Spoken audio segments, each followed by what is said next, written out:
What's the biggest nutrition mistake horse riders make without realising it? I think underfueling themselves. Yeah, not eating enough. I am a qualified nutritionist. I have been a nutritionist now for around 8 years, and I just really aim to bridge the gap between all this complicated nutrition science, just trying to keep things really easy and simple to understand. Are energy drinks helping riders get through long show days or secretly making things worse?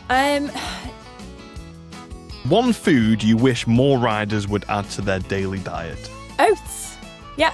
Oh. We feed our horses oats sometimes. So don't take any out of the bucket when the horse is eating it. You have to. Yeah, maybe don't share the actual bowl with your horse, but have your separate oats. Yeah. What's the most overrated gut health trend right now? Oh, I could say so many different things. So, hi, Kristen. Welcome to the podcast. Thank you so much for coming on. Thanks for having me. Yeah, really excited to have you on here. So, for anybody who doesn't know you, can you tell us who you are and what you do? Yeah, so I am a qualified nutritionist. I have been a nutritionist now for around 8 years. Have done a variety of different things. I do a lot of social media, kind of content creation and free recipes and stuff. And I just really aim to bridge the gap between all this complicated nutrition science and all the fads and kind of conflicting information that you see online, and just the general public, just trying to keep things really easy and simple to understand. And also more recently now an author. So that's exciting. So my book came out a couple of weeks ago, The Fibre Fix, all about fibre and gut health and how fibre, which is kind of been thought of as this unsexy nutrient, actually is very cool and is very sexy, and it can do amazing things for your health. It isn't just for bowel habits. It can help your skin glow and add years to your life and reduce your risk of cancer and stuff. So yeah. Oh wow. Yeah, I didn't even know that. We're only 30 seconds in, and I've already learned something. Wow, that is amazing. Well, I've got loads of questions for you, with especially to do with gut health and the rise of how important and I suppose that it's coming to the forefront of people's mind, which is great. But obviously, we're an equestrian podcast, and my initial contact with you is because I think I actually saw you going on a hunt or doing a bit of jumping. So that's why I contacted you initially, because I saw you're a nutritionist and with horses, and I thought, yes, that's great. That would really, really be helpful. So, what is your background with horses?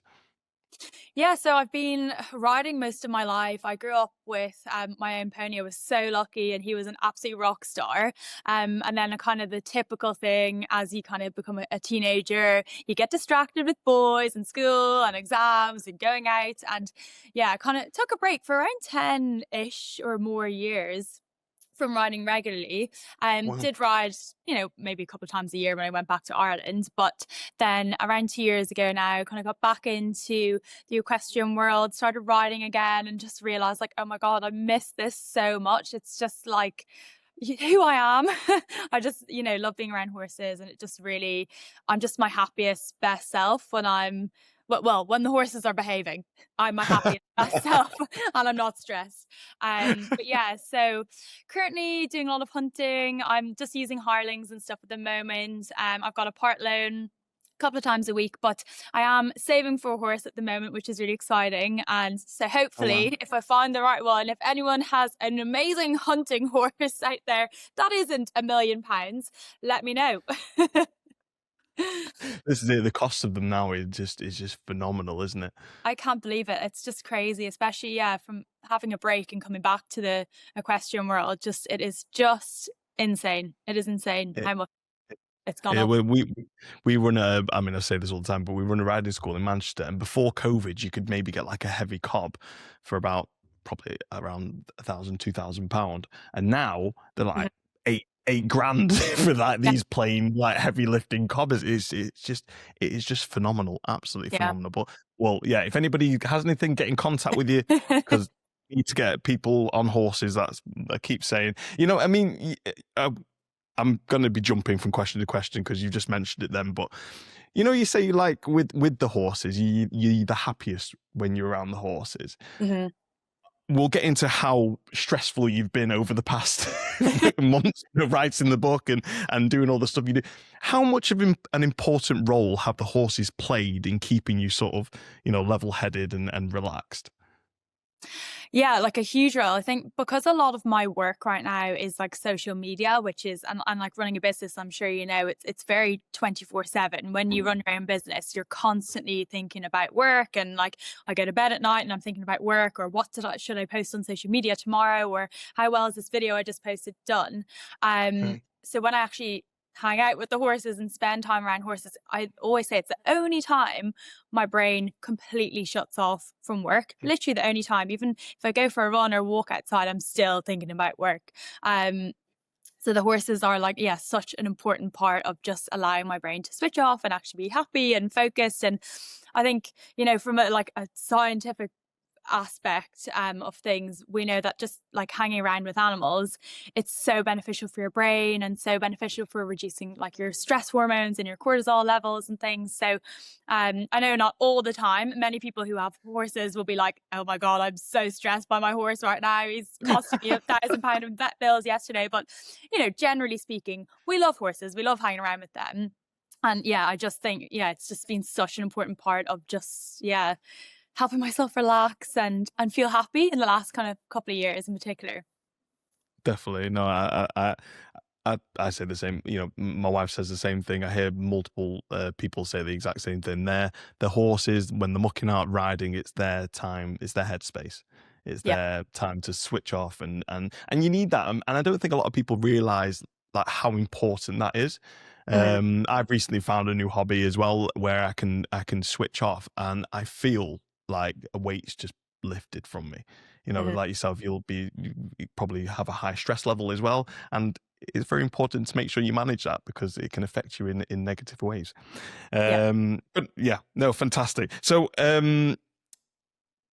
what I want to know is obviously we know you now, you've got your book out and you've got all this knowledge behind you.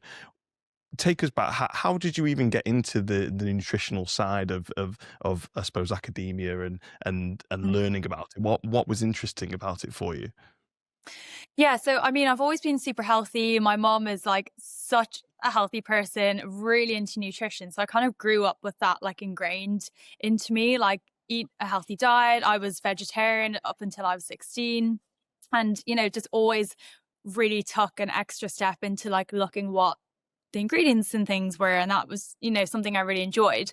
I didn't really actually know you could study nutrition or the job of a nutritionist was a thing until I was doing my kind of last year of exams in school and thinking about, okay, what do I want to do in university, and kind of opened one of the brochures for university and was like, oh, nutritionist, you can help, you can get paid to help people be healthy. That sounds like my dream job. So Yeah. yeah, so I just was like, okay, this is what I want to do. Went to university up in Scotland in Aberdeen for 4 years, did my degree in nutrition. And then since then, I've just like, I feel so lucky I'm able to do this. I absolutely love what I do and I absolutely love just helping people just see such a difference in their health by just making like small little changes to their diet. So yeah, it's just, I think, it's just come from such a passion for food as well, and recipes, and just fueling our body properly. Like I know myself, when I eat a healthy diet, I feel so much better mentally, physically. I have so much more energy. I'm able to concentrate and focus for work. But when I eat rubbish food, I just feel so lethargic and just not good. So yeah, I think just that interest from such a young age in diet and nutrition has just kind of fueled my passion now and in my work now in the last few years. Amazing. You can always tell when someone gets so excited about things because when you were talking about horses, you were smiling, and when you were talking about the nutrition, you were also smiling. So it's clearly on par for you, which is great. You've got to be passionate about what you do, and clearly you are. You said then about the vegetarian side of it. My sister actually is a vegetarian, and my dad is a vegan. What made you switch? Or if you can tell us? It was just kind of, I think I went to university and it was just kind of easier, and it sounds weird, but I don't know why. I think it was just cheaper for me which sounds kind of not what you expect. And just like I'd never really eating meat, so I was a bit curious. And yeah, I don't really eat Yeah. a huge amount of meat now. I'm, mostly plant-based. I have Oh, oat well, milk in my coffee. You know, I'll have a bit of cheese, and a bit of fish, pescatarian, but I don't eat a huge amount of red meat now, mostly just for health purposes. I think we could all do with eating a bit less red meat in the UK right now. There's so many benefits we know for things like your heart health and things like reducing cancer risks and all that. So yeah, I think it was just a bit of a curiosity, and it was just a bit easier to, I think back then there was a lot less options for like vegetarians and vegans and things when you go out to restaurants, and it was just a lot definitely. easier for me then. Definitely, 100%. I was sort of hoping you were going to say then, well, it's actually healthier not being, because then I could have gone to my dad and my sister, say, listen, look, see, no. But yeah, no, you are right. Unfortunately, Of not. course. No, no, but then, you say as well, you said it in the beginning then with the social media side of it, people get fed these sort of, not lies, I suppose, but I suppose cherry pick data. Is that a fair terminology to use? Yeah, absolutely. So I think, yeah, there is a lot of cherry picking of the kind of science that is out there. And a lot of, maybe people who are super passionate about veganism or super passionate about the carnivore diet, which is like the complete opposite end. And then they will just cherry pick all the science that's out there and say, oh my goodness, all these studies said that this is the best diet for long-term health, or this is the best diet for losing weight. But they kind of ignore all the other hundreds of studies that say actually that's not the case. So I think just with anything, it's just important not to be going to extremes. Like, Mm-hmm. you don't need to be a carnivore. You don't need to be completely raw vegan diet to be healthy. It's just all like, got to, try and get a balanced diet. And if you feel amazing on a vegan diet and you're doing it properly and you're hitting all your nutrients, then absolutely go for it. But I would say, if you want to be the healthiest version of yourself, just try get a balanced diet. I know it sounds really boring. I think, the 5 a day message and eat 30 grams of fiber a day and just have balance. It's kind of boring, so people don't really follow it. But when you see, like, if you just eat 3 steaks a day, or if you avoid all fruits and vegetables, you'll be the healthiest version of yourself ever. And we see this misinformation, and sometimes it's actually kind of appealing because it's so drastic that people think that, oh, that's the secret to long-term health. But actually it's not. Just have a balanced diet. Eat your 5 a day.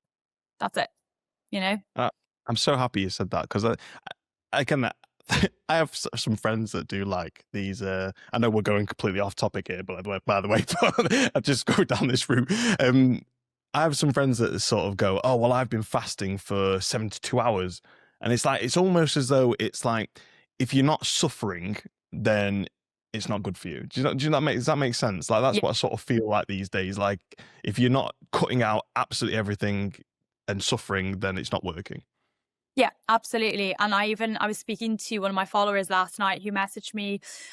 She's going through menopause, and she said she's just done a 2-day fast of only just drinking water, because apparently that's one of the best things you can do for menopause. And I'm just like, where did you hear that information?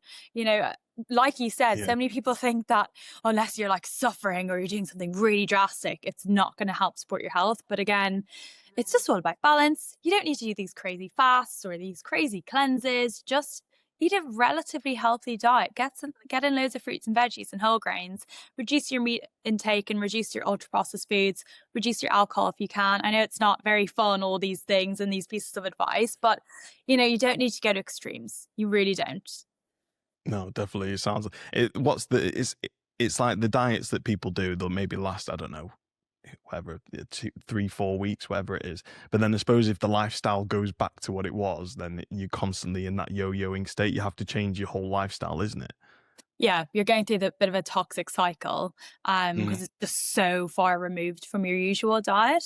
It's just better to, like, if you want to lose weight, instead of doing a calorie deficit of 500, 600 calories a day, do a calorie deficit of 200 calories per day. Yes, you're going to get results slower, but I promise you're going to see those results be sustained for a much longer period of time compared to if you just go on a crash diet and hardly eat anything.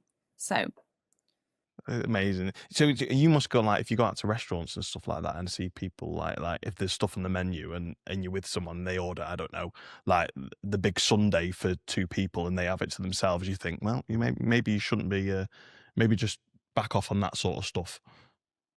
Yeah, I mean, you know, I'm all for a sweet treat, and I'm all for, especially when you're going out and it's just a little kind of treat for you. Absolutely fine. You know, if most of your diet is fine, maybe if you're someone who has health issues or you're suffering with obesity or you're looking to lose weight, I would say maybe, you know, a 2-person sundae isn't the best choice on the menu. Maybe go for something a little less calorie dense. But again, everything in moderation. I love a dessert. Whenever I go out to a restaurant, I am the first person, even if I'm really full, I'm like, I am having a dessert. I don't Yeah, care. there's always room for dessert. Even if There's a nobody second else wants a stomach. dessert. Yeah. So, There's a second. you know, I was going to say, I'm probably that person who's ordering the 2-person sundae for myself. Like, but I'm wearing a baggy jumper as well, so it just hides everything. So obviously, you've got. I know we veered off there, but going back to your career. So you studied in Edinburgh. Edinburgh, you said, yeah. in Aberdeen. And so, oh, in Aberdeen. Sorry, I was close. Well, I wasn't close actually. They're quite far apart, aren't they? And so after university, what did you go into? Did you go straight into building a social media career, or what was like the gap between now and then that you went through? Yeah, so I actually started posting on social media on my last kind of 6 months of my degree, doing my degree. I did like a bit of YouTubing as well. That was a bit more like nutrition, like fitness focused. I actually kind of All right. dabbled a little bit in bodybuilding and was like, I'm going to be a bodybuilder. And, you know, I Oh kind of wow. documented that a bit. But yeah, so I started posting on social media. I've always done social media, kind of just documenting like the life of a nutritionist and doing my degree and then like just healthy recipes. And then I had a bit of a blog. So yeah, it's always been social media. When I graduated, I actually went into sales for like a healthy food company Oh, down okay. in London, just to get a bit of kind of experience and just working as part of like a health food brand, which was super fun. And then I went into actually doing like project coordination for like wellness and medical startups for a year. And then after that, I kind of was like, okay, I'm ready to be on my own now, do my own thing and start taking on clients and Wow. just give social media a bit more of a like a proper shot and a proper go. So yeah, that's been 6 years ago now that I kind of started Wow. taking social media seriously. But more so in the last kind of 3 years in particular is when it's kind of really taken off now and it's like a proper income finally. And it's given me so many amazing opportunities. So I think, yeah, social media, it's absolutely amazing. There are many downsides to social media, but it can really give you so many opportunities and can help you connect with so many people that can help elevate your career and give you opportunities, even within like the horse space. Like I've also got a horse equestrian account and I've had so many amazing opportunities from just posting about like my hunting or like jumping one day or like spending time with my part alone. So I do think, yeah, social media is amazing and it's really just helped me develop my career. Amazing. No, it's great. Yeah, this is it. So, but when did you sort of go? Was there a moment that you can remember that you went, right? Okay, I'm just going for this now. Was there something that happened, or was it just like I woke up and that's what I'm doing? Yeah, I had the kind of light bulb moment about 3 years ago, 2.5, 3 years ago, when I did my first ever like proper kind of paid nutrition collaboration on Instagram, and I was like, oh my goodness, they're paying me this much money to create a video, and I really enjoy this, and I was like, oh, maybe I could actually do more of this sort of stuff and actually give this a proper go. And then I kind of just took off from there. And I had a few videos and recipes that went viral on Instagram and TikTok, and it kind of just all happened Wow. very fast. So yeah, it was a bit of a light bulb moment. Which was the recipe that went viral? Which was the best one? So last year I had a series of like so random, literally the most random thing, but I made this like healthier ice cream recipes. Oh, for the Series Sunday for 2 people. The sundae for 2 people, yeah.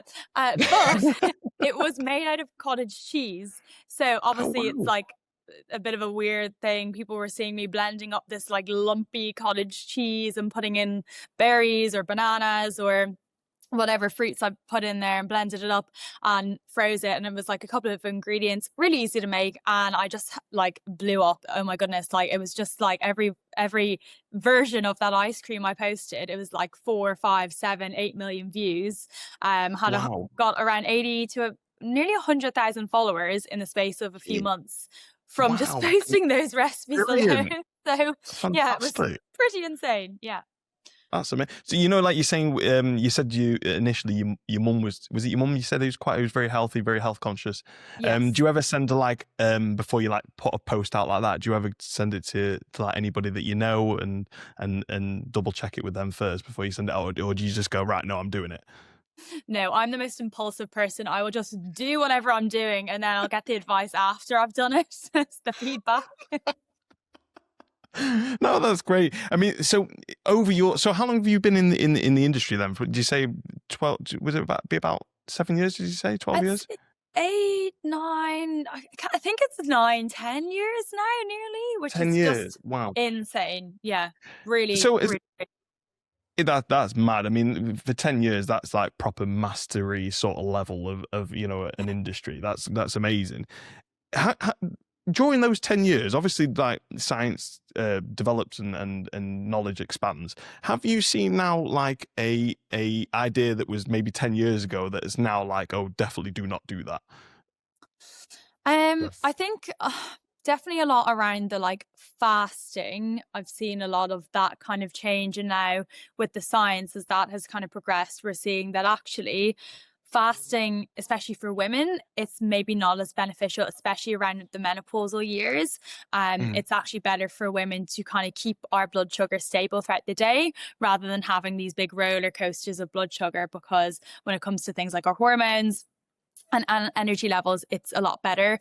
We can see that most of the studies done on fasting are done on men, and there's brilliant benefits for men. There are some great benefits for women as well, but we can say that actually, that fasting thing that everyone was doing a few years ago, it's actually probably not as beneficial as you think it is. And I think the kind of craze around protein and taking every protein supplement under the sun, I think when I first started in the industry, and even when I was doing my kind of last year in nutrition, it was just like protein, protein, protein, protein. And I still think we are very protein obsessed, but I think now we're starting to see actually, maybe we don't need 100 grams of protein per meal that we eat. We could maybe not fixate so much on that. We're not deficient in protein. Maybe we could look at like more fiber and more like the just general like nutrients in this meal rather than just focusing on protein. I think there's been such a shift between like the bodybuilding and aesthetics side of nutrition to now more like holistic, and that side of nutrition a bit more like holistic and nutrients rather than just aesthetics and what you look like. I think, like you said, there's a lot more to it than what you, and also how you feel as well. I mean, recently I was doing I've been skipping breakfast for years.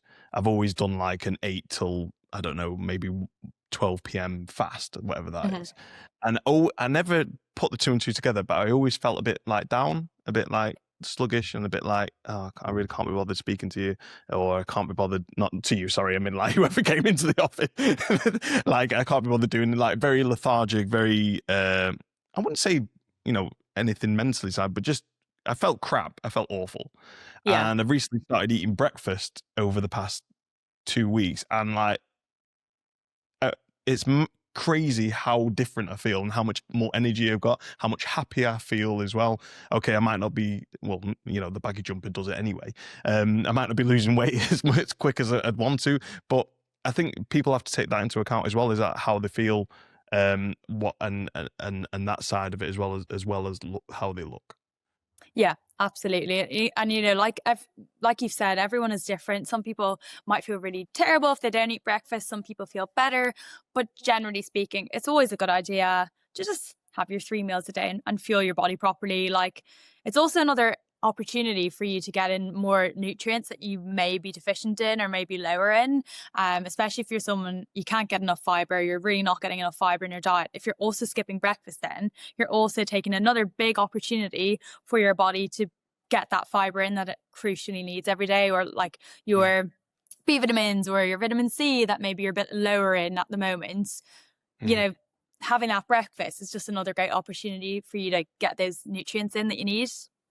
Can I be completely honest with you? Do you want to know why I skip breakfast? Because someone told me once, and I think it is true because I've read up on it a little bit, is that Kellogg's invented the breakfast is the most important meal of the day. And because as soon as I heard that, it's like, well, I'm not going to be a sheep and follow it. It's like, but actually skipping it probably wasn't the best thing for me anyway. But I think you like you say, you hear these sort of things and then people just go off on one. It's like, well, I'm going to skip breakfast then because clearly it's a marketing ploy to make me buy more Frosties or whatever it is. I don't eat Frosties, but I'll have like sourdough and eggs. That's what I have. Yeah. I mean, I've heard that as well so many times. It's kind of like the conspiracy theory. But it's naturally, after you've not been eating since maybe 7 o'clock the night before, it's probably better for you to fuel your body properly, especially if you're going to work or you're going to school. Like most people listening to this, that if you eat a healthy breakfast, you're going to have a lot better brain cognition, focus, memory. You'll be able to kind of not have that energy slump in the morning. You'll be able to power through a lot more efficiently than if you're starving all morning and you kind of wait till 2 o'clock and then you're absolutely ravenous. So then you eat something that's really calorie dense and really high in sugar because your body's like, oh, I need to balance or get more sugar in my blood now to fuel my body properly. So it's not just a marketing ploy. It's really important for you to fuel your body properly. Yeah. I mean, I want to move. The whole reason why I was saying about the differences between 10 years ago and now is obviously the gut health. But before I move on to that, I want to ask you a couple of things. I want to ask you, one, do you take any supplements, and is there any supplements that you would recommend to people for a daily? For example, I take creatine and vitamin D and K3, I think it is. And also, the second question is that what does your diet look like in the day? Like, what's your eating patterns? Yeah, so I'm so glad you said that you take vitamin D. I was like, that's the supplement that everyone should be taking from the month of October all the way through to the end of March in the UK. And in any kind of like northern hemisphere countries, if you're in Canada, if you're in Norway, Sweden, those type of countries, just because we don't get strong enough sunshine during those months. And especially if you wear a lot of SPF or you're maybe not in the sunshine quite enough, it's even in the summer, you should take a vitamin D just to kind of help you fill the gap there. Vitamin D is really important for your immune system and things like your bones and everything as well. So vitamin D, I take every single day. Creatine as well, I actually take when I remember to take it. Sometimes, not just for the, I think we associate creatine with like sports performance and like big muscles and but actually there's loads of amazing data showing the benefits of creatine for your brain health. They've actually done some studies where they took some people and they were really, really exhausted. They're very sleep deprived, and they gave them, I think it was around 20 grams of creatine. So it's like 4 times the average dose. So a lot of creatine, but they found that actually the people that took the creatine when they were sleep deprived, they were able to perform better in cognitive tests and things like that, as nearly as well as some of the people who weren't sleep deprived. So it's really, really good for your brain, and it can help with focus and concentration. It's not just for the muscle things. And I think the kind of misconception around creatine is that it's going to make me really bulky and big. Creatine doesn't actually cause muscle growth. Creatine actually just helps your muscles get provided with more like ATP or like more energy. So you have a bit more explosive movements during your workouts. You have a bit more, I guess, a bit more energy to the muscles. So it's not going to make you bulky. For anyone who's like, oh, I don't know about creatine, I'm a lady, I don't want to be bulky. The same thing with protein. Protein isn't going to make you bulky. The thing that's going to make you bulky is pushing yourself, doing really, really, really heavy weights like a bodybuilder for a long period of time. No supplement, unless you're taking literally the steroid, but no general supplement is going to do that. I don't really take a huge amount of supplements personally. The vitamin D and the creatine. Some days I'll take a multivitamin, kind of like spray thing, but maybe sometimes magnesium. But I think less is more, and especially as a nutritionist, I'm not a pharmacist. I'm not here to prescribe you all these pills and potions. My ethos is actually let's look at your diet first and fill in the gaps of your nutrition through your diet. And if you genuinely cannot get the vitamin B12 because you're a vegan or vegetarian, or you can't get this, or your iron's low, yes, of course, then take a supplement. But it can get really expensive if you're taking 10 different pills and potions. It gets so expensive. We're going through a cost of living crisis right now. So like, I'd much prefer you to spend that money on like healthy whole foods, which the nutrients and the vitamins and minerals are so much more bioavailable for your body to absorb. So your body recognizes those nutrients in the whole foods a lot more effectively than in that powder you bought on Amazon or TikTok shop last week. So yeah, like everyone's different. I always say, like, if you're maybe unsure, maybe you think you should take a supplement, or you're not sure if you're low in it, go to your GP, get a blood test through the NHS for free. You might have to push for it, but try and push, and just get your doctor to check your vitamin levels before you add in any like unnecessary supplements, because it can sometimes do more harm than good when you're just taking all these different powders and you're not really sure if you need to be taking them. Then when it comes to my diet, kind of what that looks like is just standard 3 meals a day. I'm obviously really big on the fiber, so like I'll aim to have my plate kind of 3/4 full of a mixture of whole grains, and then like fruits and veggies are just like plant foods, and then 1/4 is like a lean source of protein, like a salmon fillet or chicken thighs, and then I'll always add like a source of healthy fats. So whether that's eggs or it's like extra virgin olive oil, which I absolutely love. Oh my god, I go through like a bottle of olive oil a week. It's actually just insane. I literally just like drink it. It's like the most expensive habit ever. I mean, there's much worse things you could be addicted to, but olive oil is mine.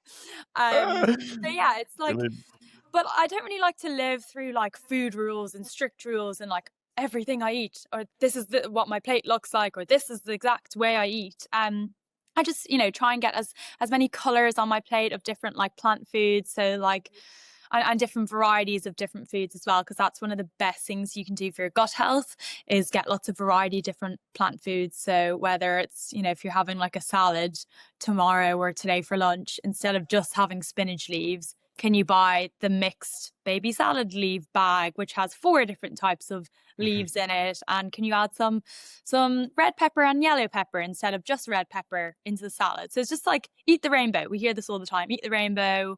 But yeah, generally 3/4 of my plate, I try to have whole grains and plants, and then 1/4 lean source of protein, and then lots of healthy fats through my olive oil addiction.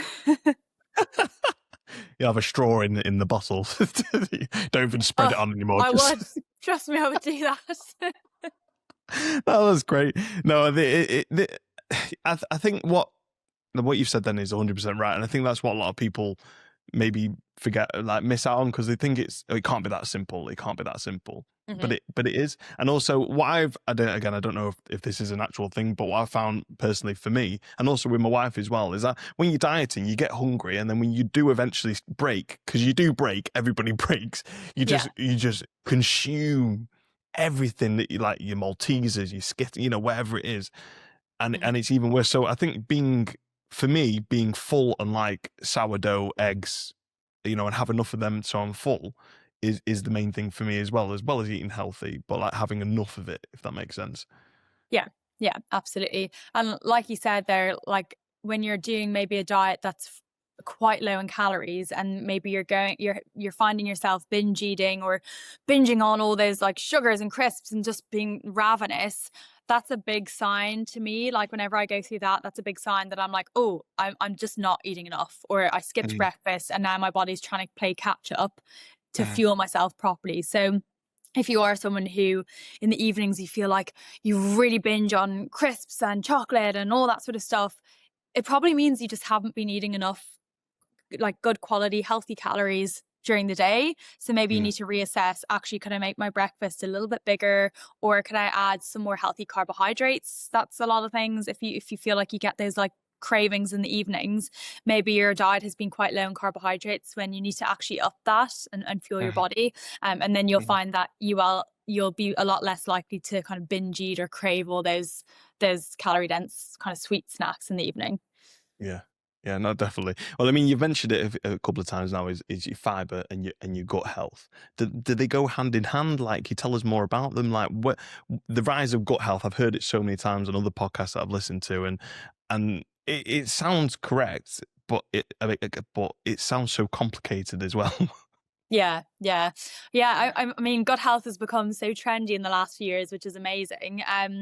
I think there's just been such a rise in like the research. We're starting to realize that, oh, this like entire digestive system in our body actually has a lot more to play when it comes to like our general well-being. It's not just digesting the food that we eat. Like, it has impacts on like our brain health and our mental health and like our BMI and heart health and everything. So when it comes to fiber, like fiber is so important for your gut, and this is why I always say to people like like make sure you're eating enough fiber through fruits and vegetables and whole grains, because fiber is actually the kind of main food source for all the gut bacteria that live in our gut. And many people, when they hear that, they're like, oh, bacteria in my gut, that's a bad thing. But actually, no, that's a really, really good thing. We have trillions and trillions of different bacteria that live in our intestines.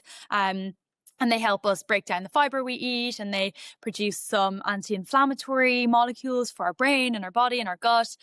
They make some vitamins for us, which is amazing. So they're really, really important. But when we don't eat fiber, they are ravenous, and these bacteria have nothing to eat. So they start like chomping away at the lining of our intestines and our gut.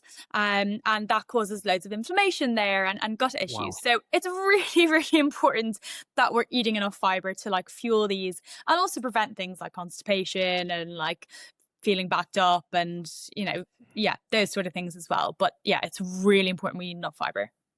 It sounds like something out of an alien movie, doesn't it? When you say it starts eating you from the inside out, but yeah. Yeah, it actually is though. They are like little tiny, tiny, tiny microscopic aliens who are amazing. But they get hungry. So we need to be eating enough fiber to fuel them.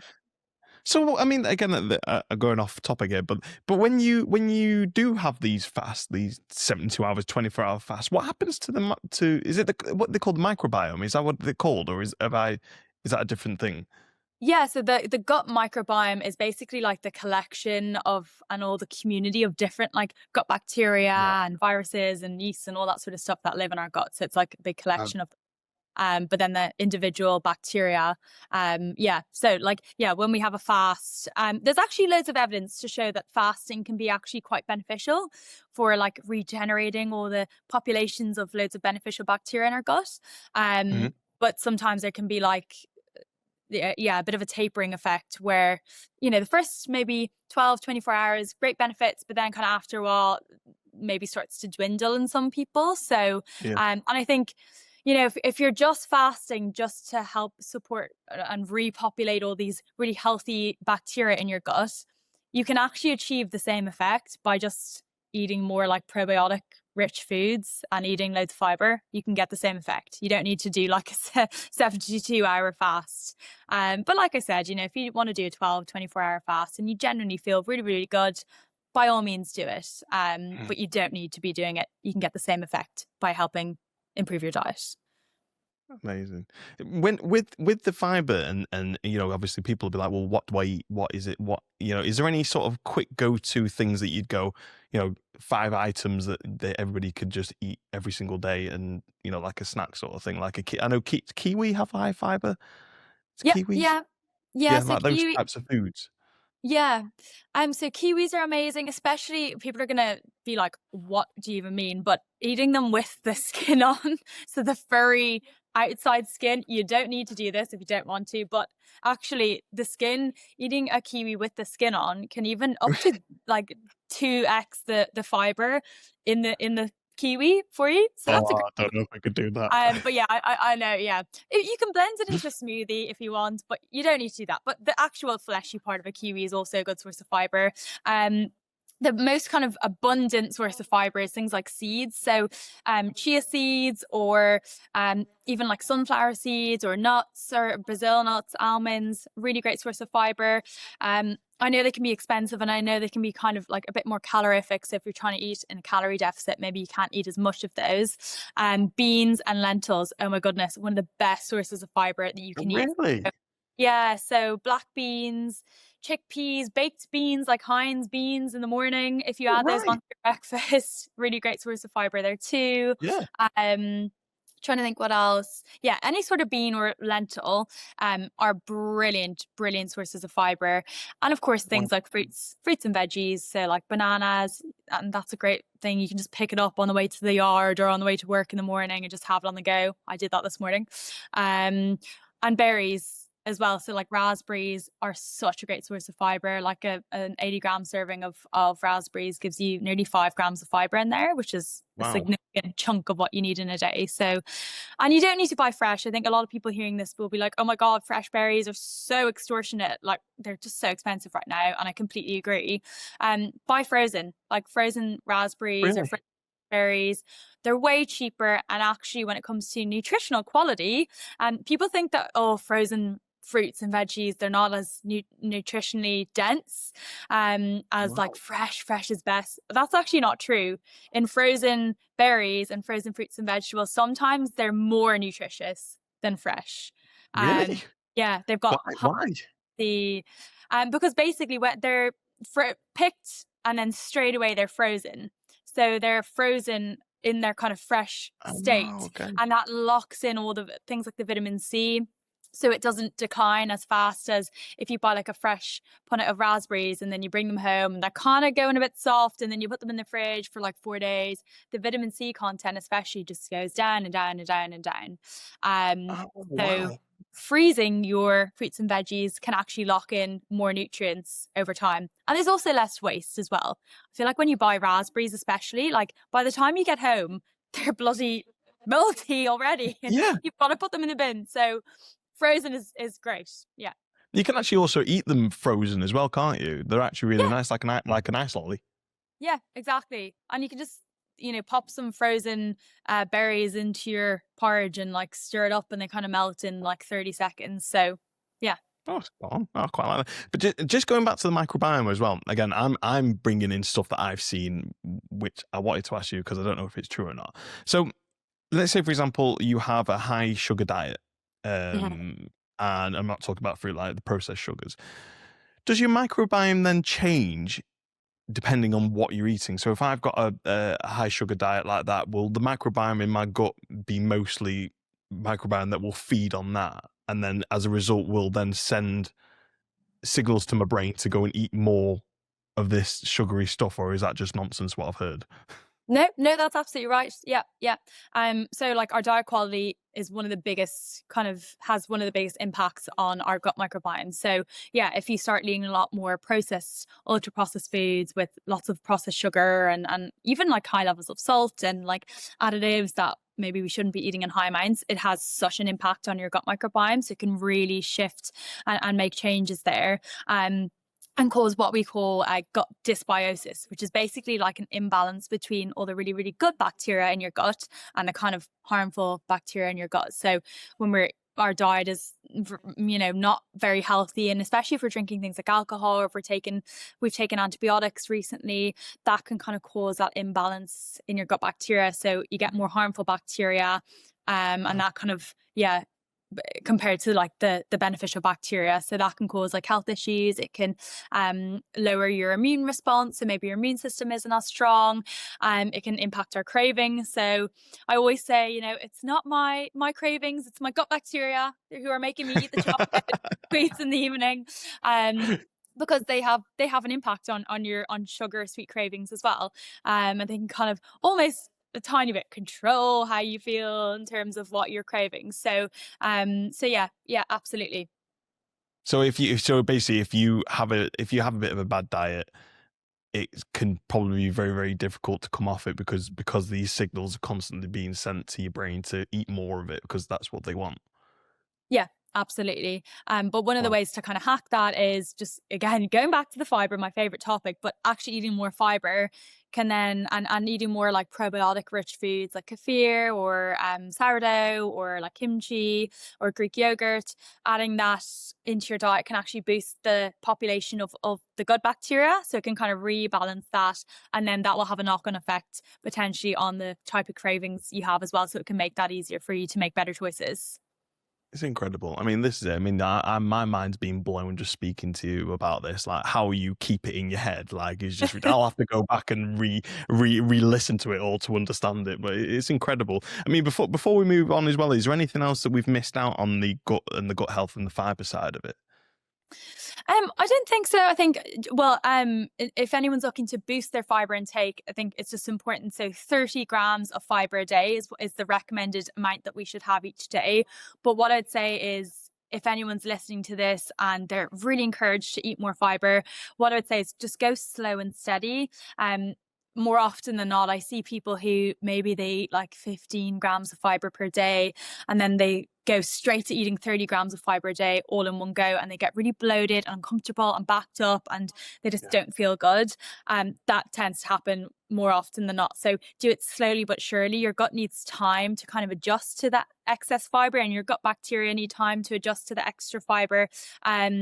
So slow and steady, and also make sure that as you're increasing your fiber intake, you're also matching that percentage increase with water. It's really important. Boosting your fiber, you need to hydrate properly, because you can get a little bit backed up and it's a bit dry in there. So just make sure you're drinking enough water. Reduce your caffeine intake as well, because sometimes that can dehydrate us. And what I would say on that is as well, like, I see a lot of people taking just electrolyte sachets and supplements for no reason, and it's just adding loads and loads and loads of sodium to their body. It's dehydrating them when they don't really need it. They're not really sweating excessively. So I would say maybe hold off on the electrolytes. If you're sweating excessively, absolutely, you're doing competitions and you're sweating loads, but you probably don't need to be adding extra sodium, because that can kind of backfire, make you a bit more bloated as well. So yeah. Is that a thing now? Is it people are taking electrolytes every day? Oh my goodness, it is just insane. A lot of my work recently has just been educating people on like the supplement misuse of electrolytes. There's just been like billions and billions being pumped into electrolytes, and so many brands just kind of spreading misinformation to sell these electrolyte sachets. And I'm seeing people who they don't even go to the gym, they're not going to the yard, they're not riding, they're sitting at their desk 9 to 5, and they're taking 2 or 3 electrolyte sachets a day in their water, because they're seeing it on TikTok or social media, where people are saying you need electrolyte sachets to be able to hydrate your body properly because water isn't enough. That's not true. Maybe if you're sweating excessively, or if you're sitting in a sauna, I would say, yeah, you can add an electrolyte sachet, but yeah, just make sure if you don't need them, just don't spend your money. There's so much like marketing. I didn't realize this as well in the health industry. Like you could have like buzzwords on. There's no legislation about how vitamins are advertised, as long as they can have like buzzwords, and then it's completely fine. There's no sort of body to monitor it, is there? No, and supplements in this country right now are not like monitored.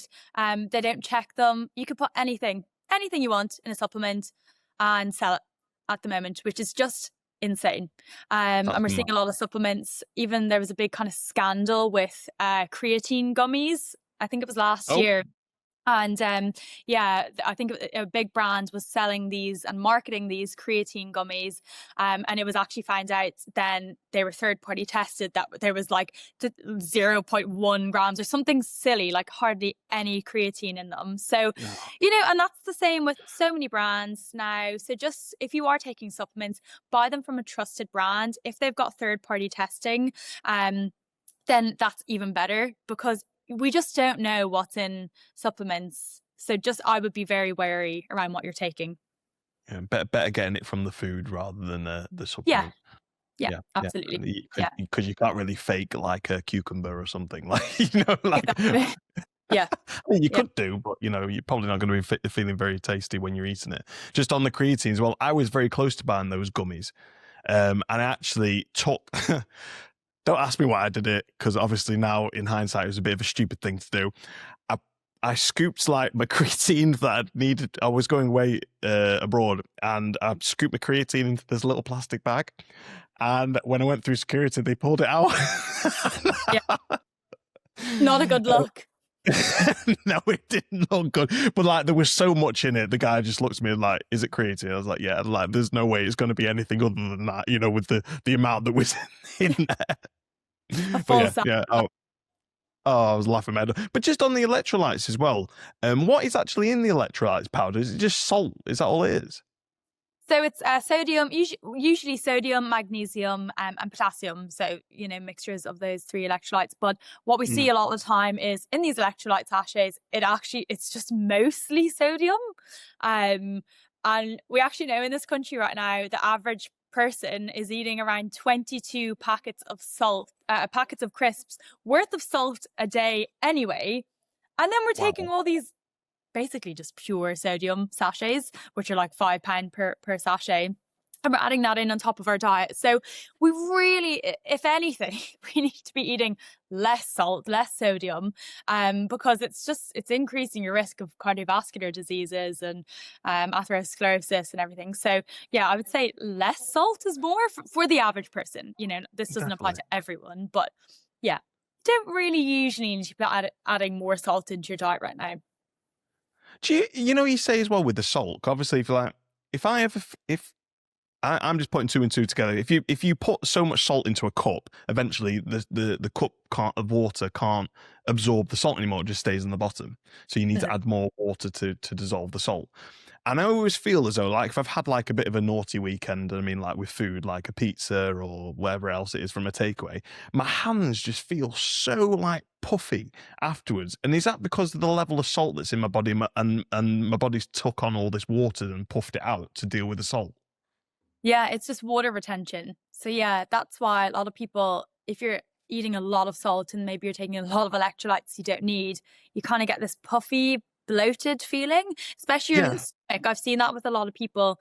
They're like, I'm so bloated all the time. And one of the questions I'll ask them is, are you taking an electrolyte supplement or are you eating a lot of salt in your diet? And a lot of the times that is one of the reasons that they're super bloated, is because just their salt intake is way too high. Wow. So the body's taken on more weight, more water, and puffing them out to deal with the salt to get rid of it. Yes. Yeah. Wow. So if anything, like if people aren't taking creatine because they think they're going to bulk out, having like a load of packet of crisps are probably going to bulk you out more than the creatine would. Yeah. Yeah. Yeah. Well, I mean, I could talk to you all day about it, but obviously we're a equestrian podcast, so we've got to talk about riders. So how have you applied your nutritional expertise into your riding? Like, have you is it crossed over anywhere?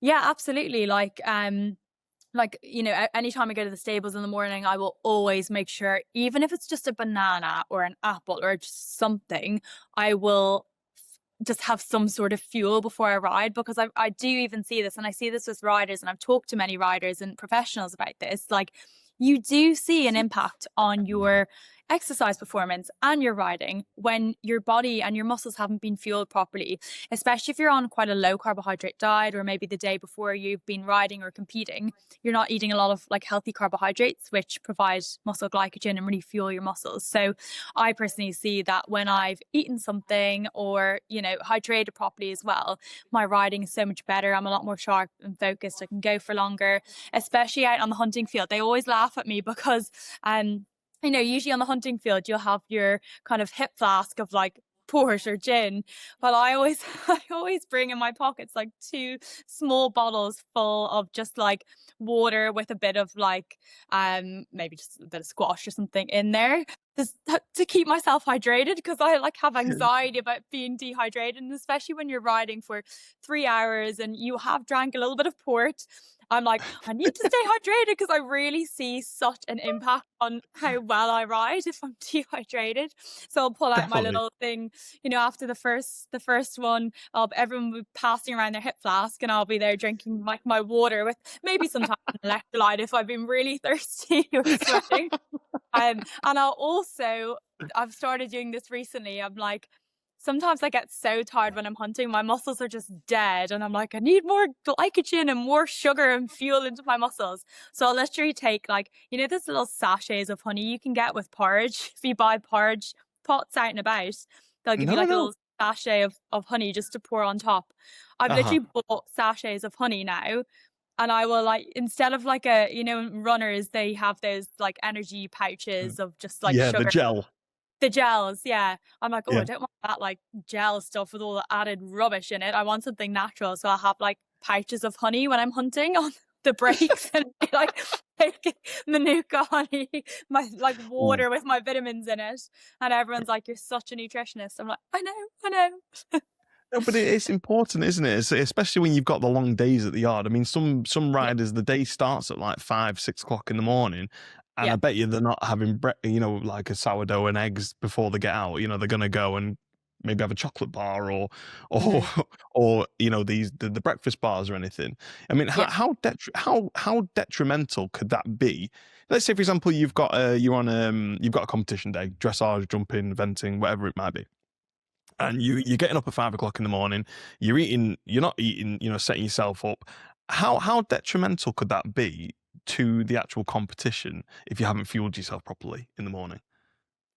Yeah, so like I think one of the first things that people might experience is things like brain fog, and maybe your focus isn't as sharp. You don't feel as sharp as you could be.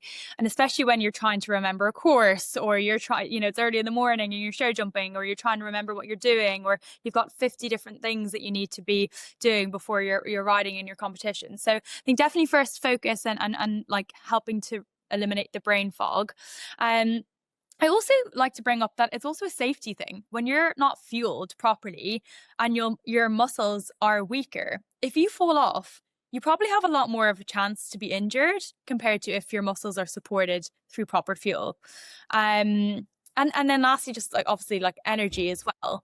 When you haven't eaten or you've not eaten properly, or maybe the first thing you've had, I see this all the time with equestrians, they're cracking open a Monster or a can of Red Bull at 6 in the morning, and it's got like 0 calories and no sugar, and it's loads of caffeine, which can also dehydrate them as well. So that's not really good for your performance and muscles. And that's all they've eaten, or that's the only fuel that they've had. It's not really Yeah. the best thing if you want to have proper energy and, especially like show jumping and things. It's quite an explosive movement that your muscle needs. So if there's no fuel, proper fuel there, then you're not going to ride as well as you could. So it's Mhm. literally just like a hack. If you want to win more competitions, or if you want to do better, perform better, like fuel your body. And I say, like, you wouldn't do that to your horse. You would not give them any fuel or any breakfast before they're going out doing a full day's hunting or show jumping or competing or whatever you're doing. You're looking after them, so you've got to look after you. It's also fair on your horse when you are properly fueled and you can ride better. You'll be a better Mhm. team then as well. Because I think a lot of people think that a lot the riders are just sat there not doing very much, Yeah. so they don't burn a lot of calories. I mean, I don't. Is there a way? Do you know how many calories you actually burn when you're riding? I don't even know, to be honest with you. I think you can maybe if you wear like a smartwatch or like an Aura ring or those kind of like devices. I know that they're not very accurate all the time, Mhm. but they can give Yeah. you like a rough estimate. It really depends on what you're doing. Mhm. But like you said, you're not just sat there. It is you are an athlete. If you're a rider, no matter what you're doing, you are an athlete. And especially if it's a long day, you're riding maybe several horses, or you're out doing competitions for a couple of hours, that's quite taxing on your body. So you need to fuel yourself properly. You need to hydrate properly. You need to eat properly. Um, Mhm. yeah. It is important, but even when they're not in competition, mucking out is one Oh, hell of a bloody task. I mean, I've got to do it this weekend, which I hope the horses are going to be all right with me doing it because they're up to a certain standard. But that's also a massive strain on your body. Do you think riders should be not eating more? I suppose is not the right way, but it should be looking at the fueling themselves more closely because of this. They're mucking out every single day. They're lifting heavy hay nets, lifting heavy hay wheelbarrows, the lot. What should they probably be more concentrating on in their diet as opposed to regular people who don't ride? yeah. So I know you said not on the kind of like eating less or eating more, but I actually do think it's so common right now in the equestrian industry to like just want to be the lightest you can be because you think it's fair on the horse. And absolutely that is true to an extent. If you are maybe quite heavy, you may Mhm. not be better, as good of a team. But I just see so many equestrians just like not eating hardly anything and just it's just, yeah, it's not good for you, especially for perimenopausal women. When our estrogen is declining, it really brings down our bone density. So our bones are a lot Oh, more wow. brittle. So if you're not fueling yourself properly and you're not eating adequate nutrition, again, you probably won't ride for as long as you want to throughout life, because your bones may be affected. You may have a lot more aches and pains. You're not recovering better. When it comes to like general like nutrition quality though, I definitely think eating good quality carbohydrates is really important. Eating regular meals too, I think, because we're so busy, maybe you're riding, you're mucking out, you're doing hay nets, you're feeding, you kind of forget to have like regular meals. Then your blood sugar is kind of going all over the place and you're getting this roller coaster of energy, and you feel quite groggy and lethargic and moody because of that roller coaster of blood sugar. You don't need to sit down and eat 3 home cooked meals every single day to get your nutrition right. You absolutely don't.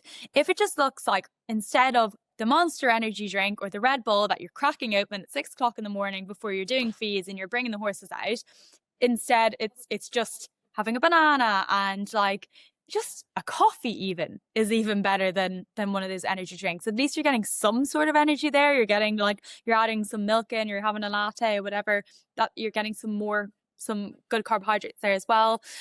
Or it can just be like an energy bar, something like an oat bar or like a flapjack, or like a seeds bar. You can get loads of those in the shops. Again, you don't need to sit at home and make those.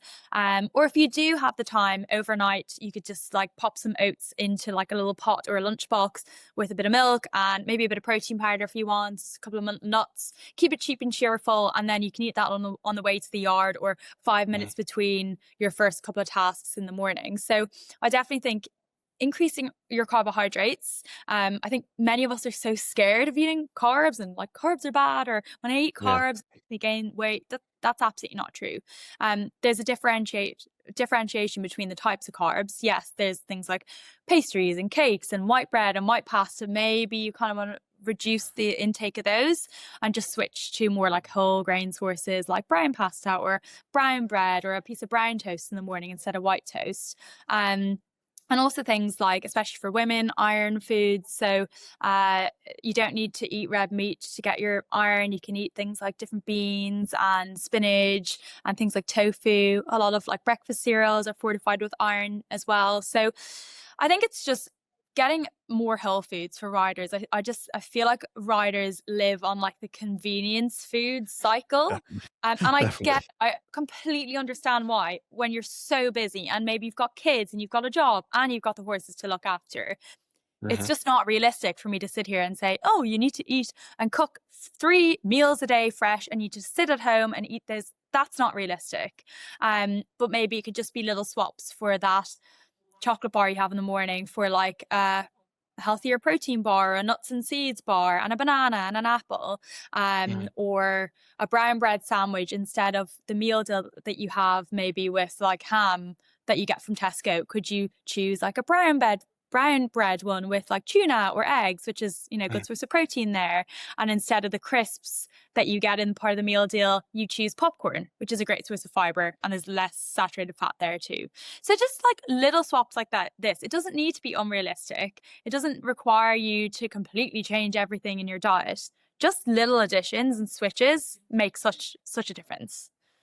Amazing. And this, you're right with the Monster and the chocolate. I remember I had one friend who used to go to a show and she literally had like a case full of Monster energy drink, and next to it, I think a case full of Whisper chocolate bars, which was, and they were gone by the end of the day. Like they were there the whole day. But like you said, little changes like that would they definitely see a massive benefit in them. 100%. Yeah. You mentioned as well, when you go and you hunt, you've got your little hit flask of water, hydration. Like how important is hydration for riders? Really, really important. It helps support your brain so you can focus better. Again, helps support your muscles, helps support your circulation as well. circulation health.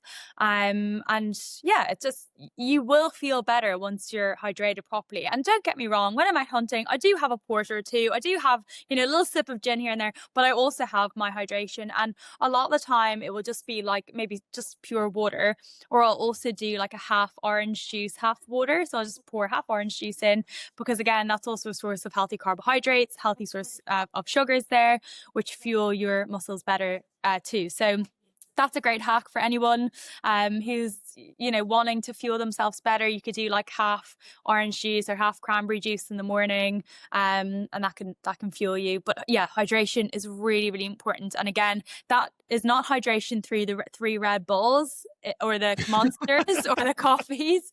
That is actual proper hydration through water. Or if you really, really don't like water, you can maybe add a bit of squash into your water. That's absolutely fine if that gets you drinking more water. And you will see a difference. You will see such a difference over time when you make those switches just to a bit more water in your life. How much water should someone be drinking a day, or riders, for example? It really depends on the person. I would say aim for 1.5 liters of just liquids per day to 2 liters. If you're sweating a lot and you're maybe sweating more than the average person, then that will increase. And especially if you're in hot weather. So if you're riding, I know we're coming into the summer now, it's a little bit hotter, maybe you're riding multiple horses a day, your hydration requirements will increase. So it's just about also listening to your body.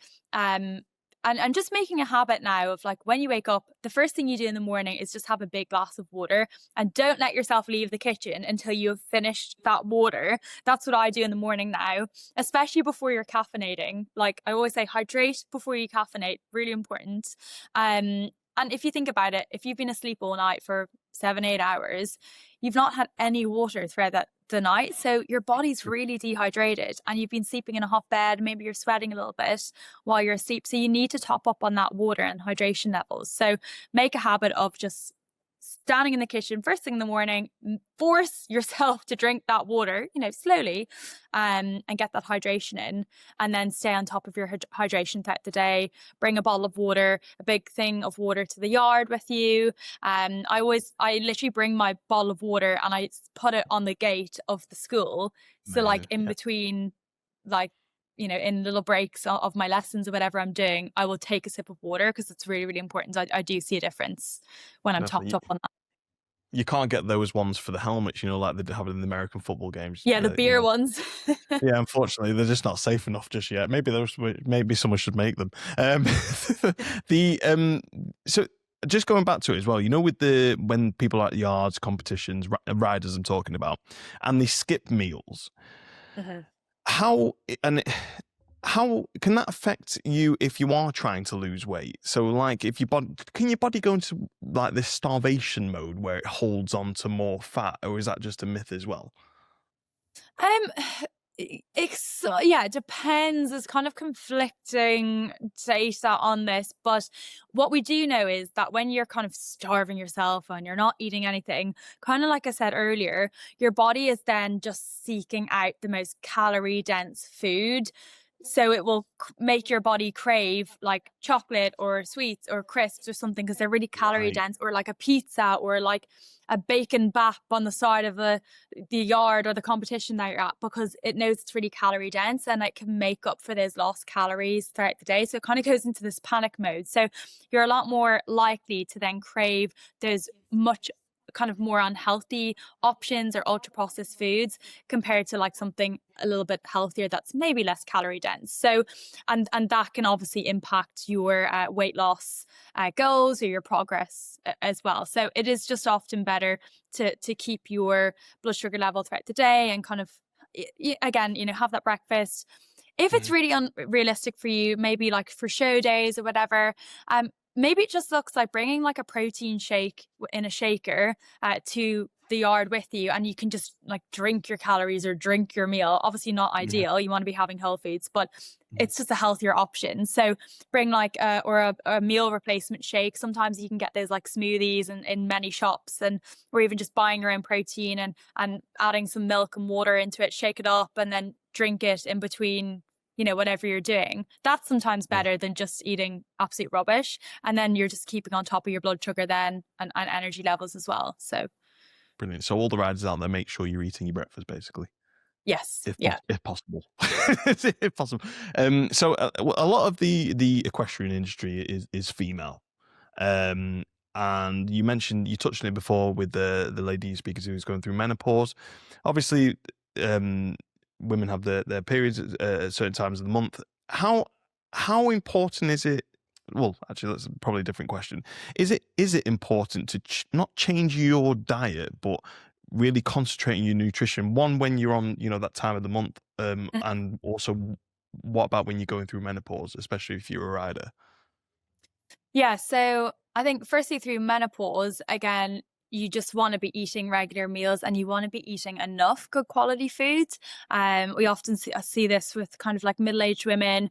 Because your risk of, or yeah, you just tend to kind of maybe gain more weight or hold on to more weight as you kind of approach those menopausal years. So many women see this increase in the scales and they go, oh my God, no, I don't want this to happen. So they go on these like extreme diets or fasting, or like they don't really eat enough food, and that's their way of kind of controlling the weight. Whereas that's actually causing a lot more damage to your metabolism over time. And again, like your bone density, because you're at greater risk of things like osteoporosis around menopause and after menopause. So yeah, I think just like any women going through menopause, eating enough is really important. Eating enough carbohydrates too, and healthy fats are really important for supporting your hormone levels for all women, actually, in fact, and men too. Healthy fats, things like avocados or oily fish like sardines or mackerel, and protein too, because especially for menopausal women and even men, as we age, we see that kind of loss and decline in muscle mass slowly over time, especially if you're not actually really pushing and using those muscles as much. I know with riders, we absolutely are.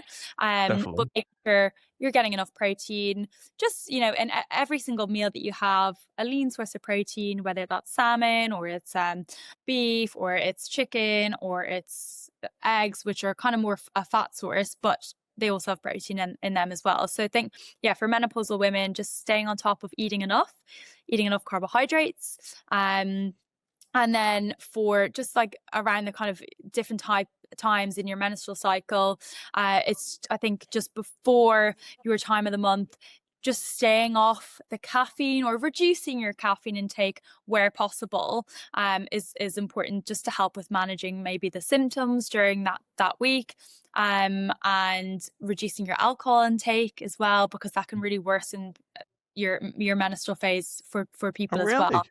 Yeah. And then I think, yeah, during your menstrual phase, you want to be having enough fiber. You want to be having enough fiber anyway, but it's more important kind of during that week, because there can be a lot of digestion disturbances during that week for women, just because of the hormonal fluctuations. So just having enough fiber is going to help stabilize your gut and help support your gut health.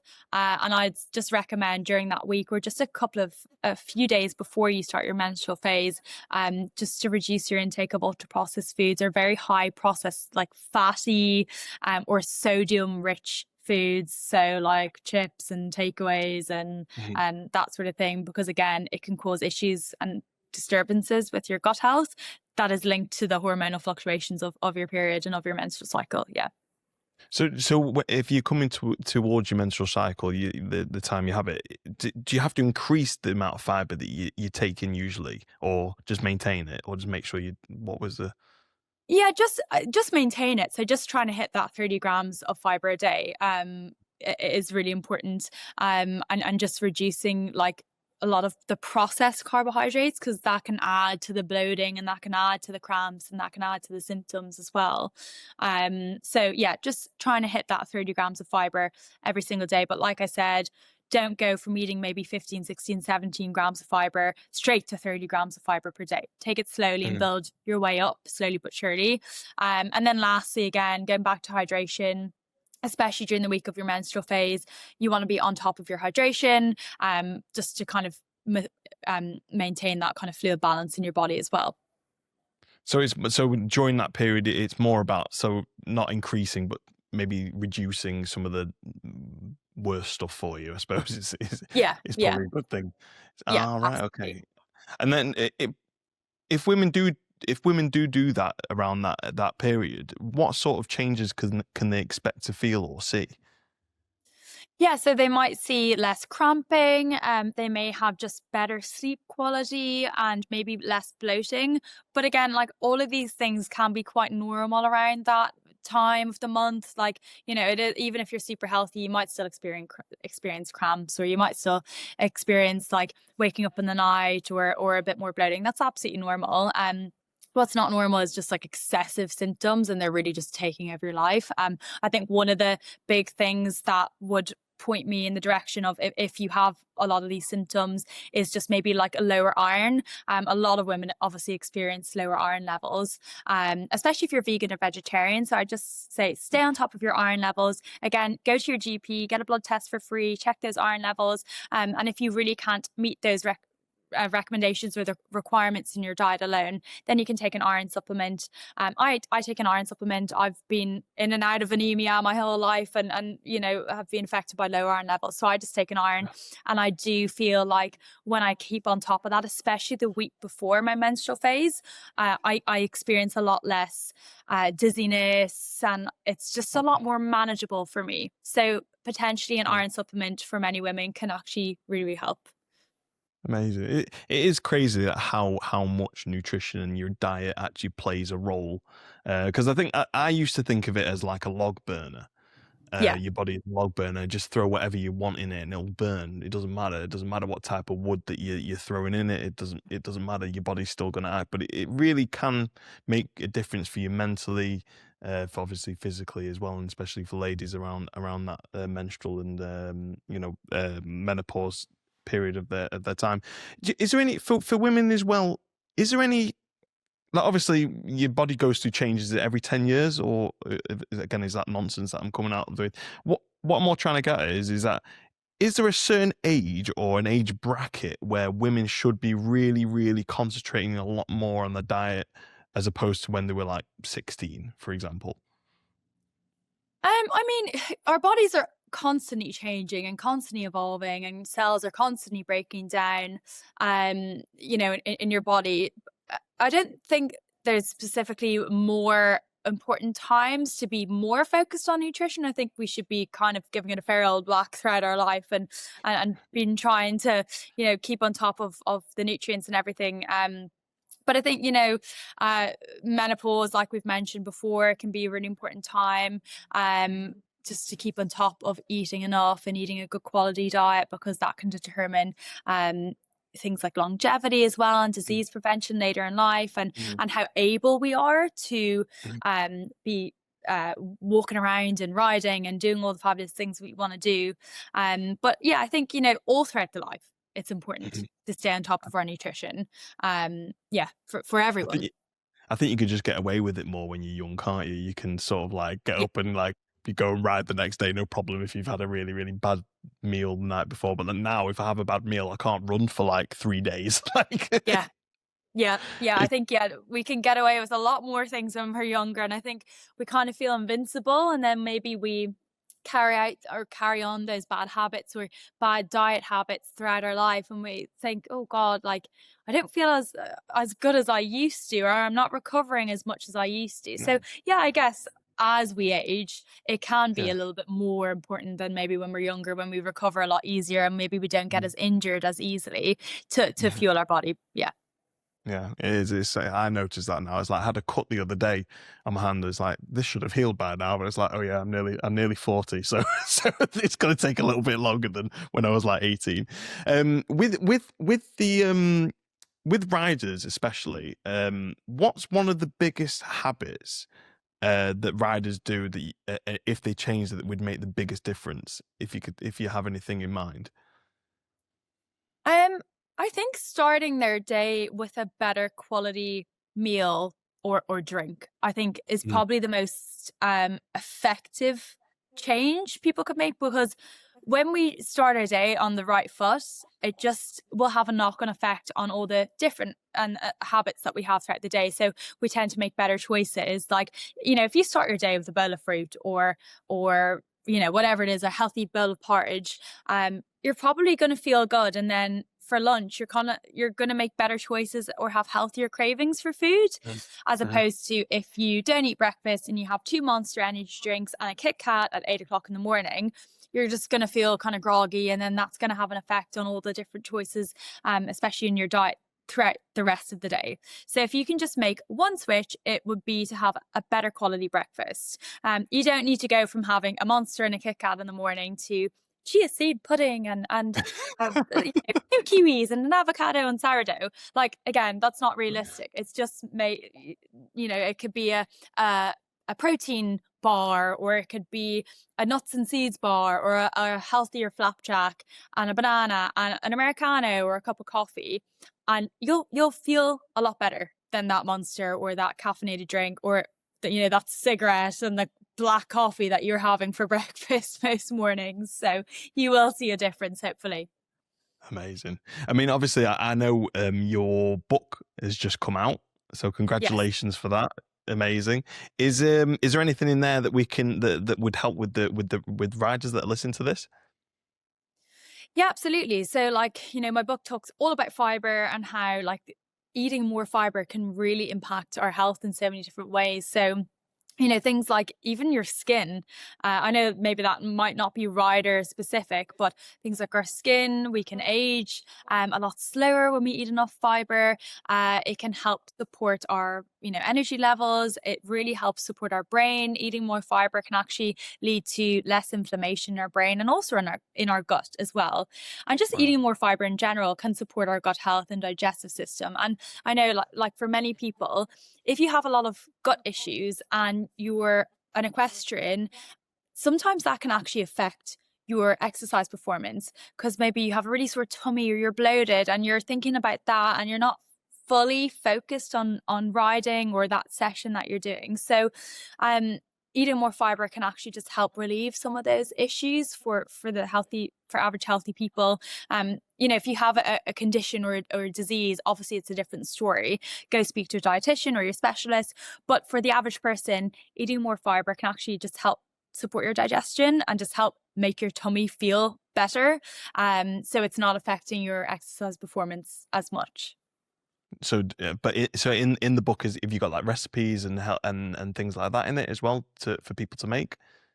Yeah, so the kind of first section of the book is all the education about fiber, what it is, and actually all the impressive statistics and facts about how cool fiber is and all the things it can help prevent, like colon cancer, and it can help reduce your risk of cardiovascular disease by up to 23-24% in some people. Really?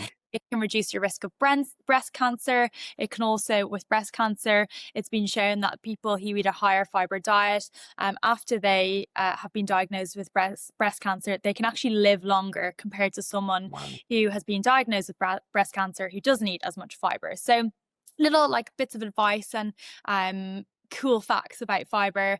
And then I have lots of tips and ways to hit your fiber goals and your protein goals at the same time, little charts of all the top high fiber foods.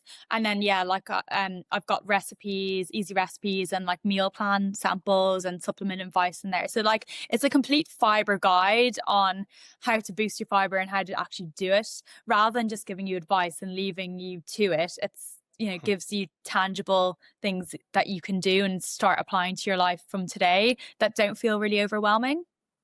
Amazing. That's great. What's one that I don't want, obviously, we need to read the book, obviously, but what's one of your favorite facts about fiber? What's the best one? Oh, I think so basically when you eat loads of fiber, it feeds your gut bacteria, like we kind of talked about earlier. And when your gut bacteria are fed, one of the things they poop out or produce are something called short chain fatty acids. And they're fascinating molecules, and they bring down inflammation in your body, in your gut, in your brain, which is super cool. And they can really boost your health. So I think that's one of my favorite things about them. And just how they just really feed your gut bacteria. I think loads of people don't realize that we've got trillions of different bacterial cells living in our body. It's not, we're hosts and we're home to these bacteria. And just the impact of fiber and not eating enough, how it can negatively impact those bacteria and make them really moody and grumpy and start eating away at us from the inside out.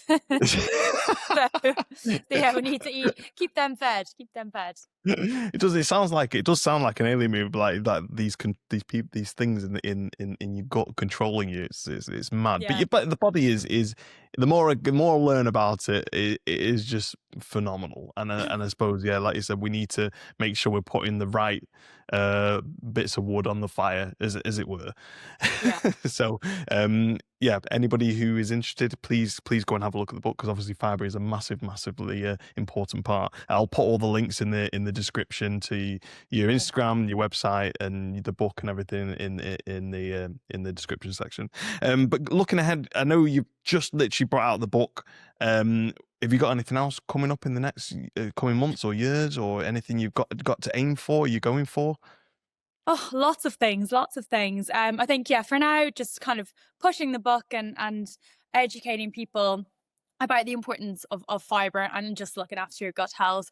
Hopefully some top secret projects coming out in the next few months. I think, yeah, just big focus on my social media now, and just giving out loads of free recipes. I think people really enjoy that. People like easy, simple recipes that they can kind of save on Instagram or TikTok.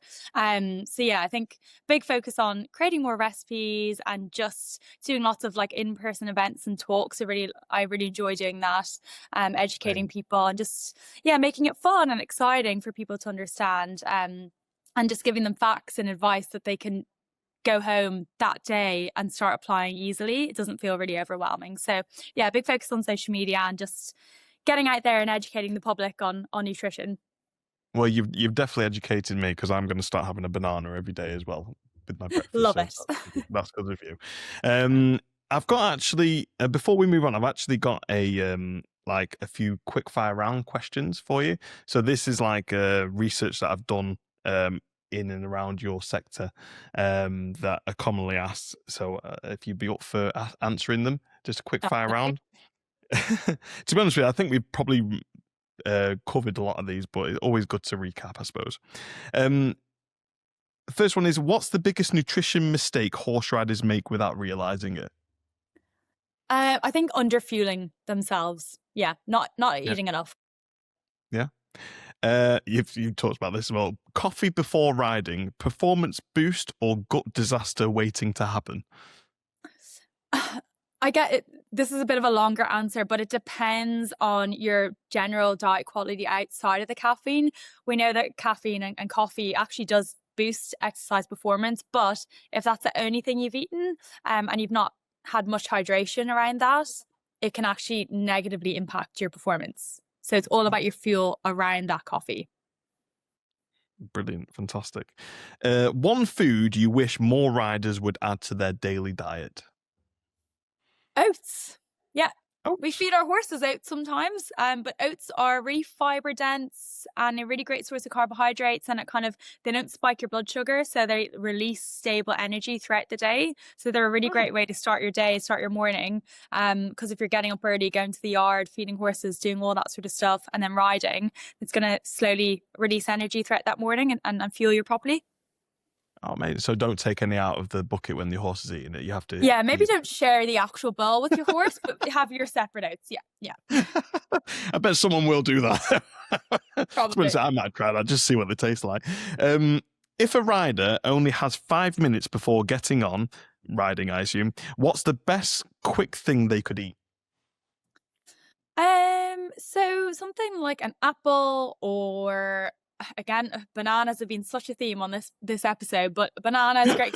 So quick. It's in its own package wrapper. It's fast to eat and fast to kind of absorb into your bloodstream. Or maybe like a smoothie. Smoothie can be quite good. I know obviously you've got to prepare that at home, but I just like chuck some freedom veggies and a bit of oats and like a bit of milk into a blender, blend it up for 30 seconds, and I'll take it to the yard, and then you just put it on the side of the school or whatever you're doing. Just take a few sips of that. And because you're kind of breaking down the fibers a little bit, it's easier for your body to absorb the kind of glucose and sugar molecules in there a little bit easier. So yeah, smoothie if you can, or like we talked about a second ago, maybe like a protein shake, because again, you're not having to sit there and chew food. You can just sip it and it's providing energy for you for that session. Just down it straight away. No, spot on. Yeah. I think we've also mentioned this as well. What's the most overrated gut health trend right now? Oh, I could say so many different things. Oh gosh, I think. Oh no, this is a good one. Like colonic or colon gut cleanses. What I is don't know if in the ones that? Yeah, go up you. Oh, Yeah, so I've seen these everywhere. So many people are doing these now, like coffee enemas and things like that. But you definitely don't need to be doing that, or even the other no. way, like a parasite or a gut health cleanse or detox, where you're doing like just a juice diet, or taking like really harsh like supplements or herbs that just completely just clear you out. That is like one of the worst things. If you want to support your gut health and your gut bacteria, that's actually one of the worst things you can do. So again, it's just about extremes. Stop going to extremes. Let's just have a balanced diet and drink water and you'll be fine. Stop suffering and putting things up you that don't need to be there, I suppose. I didn't know that was like a trend. like I've heard of it, but like I didn't know it was like a trend. Is it actually a trend? Like people are fully like, oh yeah, I've got my so-and-so booked in. Really? Oh yeah, completely. Yeah. Okay. I don't think it's reached us up here yet. We've only just got running water up here. So are energy drinks helping riders get through long show days or secretly making things worse? Both things. It can make people feel worse. But again, kind of like the coffee thing, if you've had a healthy diet or like a good quality diet and you have maybe an energy drink with a bit of caffeine, it can help support performance. But again, it's just looking at the bigger picture of things rather than like that one specific thing. But generally speaking, a lot of these energy drinks, they've got loads of added sugar or loads of added like artificial sweeteners, which are gut disruptors and kind of disrupt your gut microbiome a bit. And they've got loads of caffeine, so it can make you feel a little bit more jittery, and it's probably not the best thing for you. So switch that 4-pound Lucozade or whatever for like half water, half orange juice, and it's more natural, hydrates you, provides you with healthy carbohydrates, and it fuels your muscles, and it's way cheaper as well. Love it. Absolutely love it. Best snack to keep in the lorry or tack room for steady energy? So like seed, kind of chocolate chip seed bars, those type of things. Seeds, healthy fats, so it's fiber. The kind of mixed like oats seedy bars are brilliant. I think people kind of tend to think, oh, like the Grenade super processed like protein bars. That's not what I would recommend. They can really disrupt your gut and lead to just unwanted symptoms and go right through you. They're not really the best thing. So kind of the more natural like energy bars, like things like Deliciously Ella is a great brand, or like you can even get like bags of chocolate covered Brazil nuts or almonds, and I know they're a bit more fancy, a bit more expensive, but like, or even just a flapjack, like make your own flapjacks, or just again pieces of fruit, just pop them in the side of the horse lorry, and again they're cheap and good, just much better for you. I love it. What's the biggest myth people believe about gut health? That your gut health is only important for preventing constipation and like bowel habits. Your gut health is so much more than that. Like, justice for the gut. Like the gut's like so important. It's like, give me more attention here. Like I said, having a healthier gut can reduce your risk of developing Alzheimer's and dementia later in life, and help you focus and concentrate better, and help your hormones, and digestive health is important, but it can affect so many other aspects of our health. It controls so much, doesn't it? I was reading listened to a podcast a few weeks ago, and they said like there's a reason why you have a gut feeling, because like they say it's like a second brain or something like that, whereas like it actually could control what you're feeling. Yeah, absolutely. Yeah, our gut and our brain are connected through big long vagus nerve, this big long nerve connecting both of them. So that's why, you know, sometimes when you feel super nervous, you can have faster bowel movements, or you can even kind of go to the toilet, because they're both really connected. And even things like your immune system, like up to 90% of your immune system cells are in your gut. So when Is your that gut is right? healthy, then your immune system is lowered and your immunity is lowered. So you're much more likely to Well, catch things like colds or flus or illnesses or infections. So looking after your gut, it's a really great investment. You'll feel a lot better. So incredible. Well, you just said then about nerves. Just the next one is competition nerves and upset stomachs. One quick tip riders can try immediately for like nerves and whatnot, I suppose. I think caffeine, like removing the caffeine if you can, especially if you've got more of a sensitive tummy, caffeine, because it's a stimulant, it can actually worsen the nerves and actually make you a lot more anxious and jittery and panicky. So I would just say remove the caffeine if you can. Like, and have like a green tea or, you know, one of these herbal teas or something like that if you've got to have something warm. Yeah. I mean, green tea also has caffeine in it. But yeah, just maybe like a decaf tea or like a Yeah. juice or water or something like that, or even a decaf coffee, you know, but just maybe I would say remove the caffeine, Yeah. because it can also make you go to the bathroom a lot faster and more urgently. So I would just say, yeah, remove the caffeine if you can and replace it with a bit more hydration or something else. Amazing. Before I move on to question 10, matcha. Yes. What do you have any opinions on matcha? Because I keep hearing it everywhere, and I have no idea. Like, well, I know what it is, but like, is it actually any good? Yeah, so matcha is actually really good for you.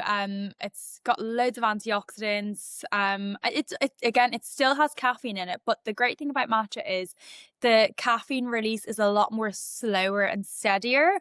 Whereas when Right. you're having the caffeine maybe from coffee or an energy drink, it's like this big sharp spike in caffeine and then the crash, and you just feel really awful Mm. afterwards.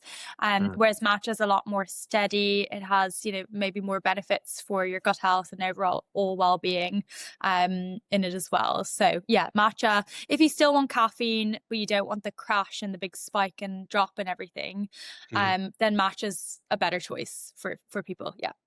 Amazing. Thank you. That was for me because I've just seen it everywhere.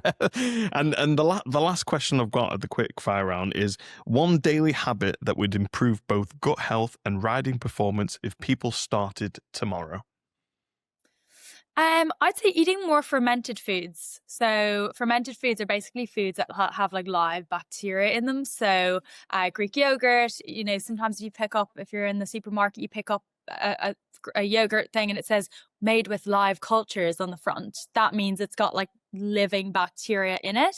And when we eat that from food, it helps populate the really good bacteria in our gut. And that can have really great health effects for our brain and our exercise performance. And even like when we have more of this beneficial gut bacteria, it can help us actually lose weight a lot more effectively compared to someone who doesn't have as healthy or diverse of a gut. So fermented foods, kombucha is also really great fermented foods. Sourdough is a great fermented food. Miso, tofu, I'm trying to think what else. And kefir is also, again, these all sound very fancy, but they can be a great addition to your diet. They don't need to be expensive either.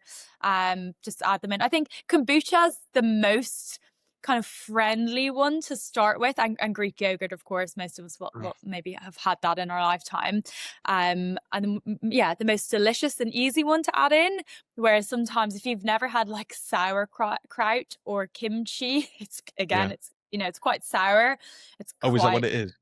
pungent. So Oh, it wow. may not be as enjoyable for the average person who's maybe starting their health or gut health journey. So start with kombucha and some Greek yogurt, and even like blue cheese is a fermented foods. Again, not many people enjoy that, but kombucha, you can get them in loads of like berry flavors, and they're Wow. actually in most supermarkets now. So yeah, that's a Incredible. good thing. Or sourdough.